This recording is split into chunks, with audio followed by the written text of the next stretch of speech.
আপনি হিন্দুই না।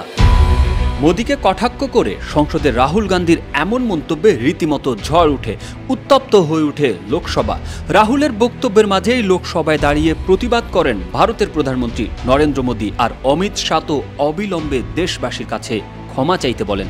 সোমবার ভারতের লোকসভা অধিবেশনের রাষ্ট্রপতির ভাষণের আলোচনা নিয়ে বক্তব্য রাখেন কংগ্রেস নেতা। बीजेपी 24 घंटा नफरत हिंसा नफरत हिंसा नफरत हिंसा।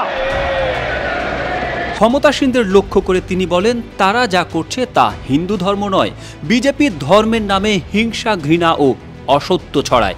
এ সময় প্রধানমন্ত্রী নরেন্দ্র মোদী উঠে দাঁড়িয়ে বলেন, গোটা হিন্দু সমাজকে এভাবে হিংসাত্মক বলে দাবি করা হচ্ছে, এটা খুবই গুরুতর বিষয়।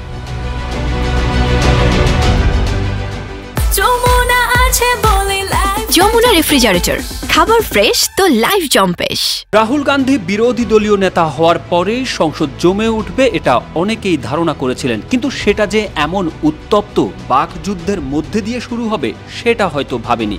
প্রধানমন্ত্রীর উপস্থিতিতেই সরাসরি তাকে আক্রমণ করেন বিরোধী দলীয় নেতা। 18তম লোকসভার প্রথম অধিবেশনে কংগ্রেস নেতা বিজেপিকে কটাক্ষ করে বলেন, ভারতের ধারণা বিজেপি সংবিধানকে অবমাননা করেছে। পাশাপাশি তিনি বলেন, হিন্দু মহাপুরুষরা অহিংসার পথ দেখিয়ে গেছেন, আর নিজেদের হিন্দু দাবি করা বিজেপি শুধু হিংসা ছড়ায়। জবাবে নরেন্দ্র মোদী বলেন, সংবিধান আমাকে বিরোধী দলীয় নেতাকে গুরুত্ব সহকারেই নিতে শিখিয়েছে।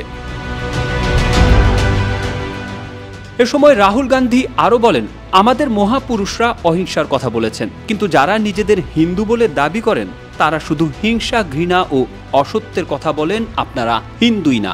গান্ধী বলেন, নরেন্দ্র মোদী কিন্তু গোটা হিন্দু সমাজ নয়, বিজেপি পুরো হিন্দু সমাজ নয়, RSS গোটা হিন্দু সমাজ নয়, এটা বিজেপির কোনো চুক্তি নয়। এ সময় রাহুল গান্ধী শিবের একটি ছবি তুলে ধরেন, তাতে বাধা দিয়ে স্পিকার ওম বিড়লা বলেন, সংসদে কোনো প্ল্যাকার্ড প্রদর্শনের নিয়ম নেই। জবাবে রাহুল বলেন, যদি শিব ঠাকুরের ছবি দেখেন তাহলে দেখবেন হিন্দুদের মনে কোনো ভয় নেই, হিংসা নেই, ঘৃণা নেই। তবে এই বিজেপি ভয় ছড়িয়ে দেয়, 24 ঘন্টা ঘৃণা ছড়াতে থাকে। এদিন রাহুলের ভাষণ শুরুর আগেই সংসদে জয় শ্রীরাম স্লোগান তোলেন বিজেপির সংসদ সদস্যরা। জবাবে রাহুল জয় সংবিধান স্লোগান দিয়ে নিজের ভাষণ শুরু করেন।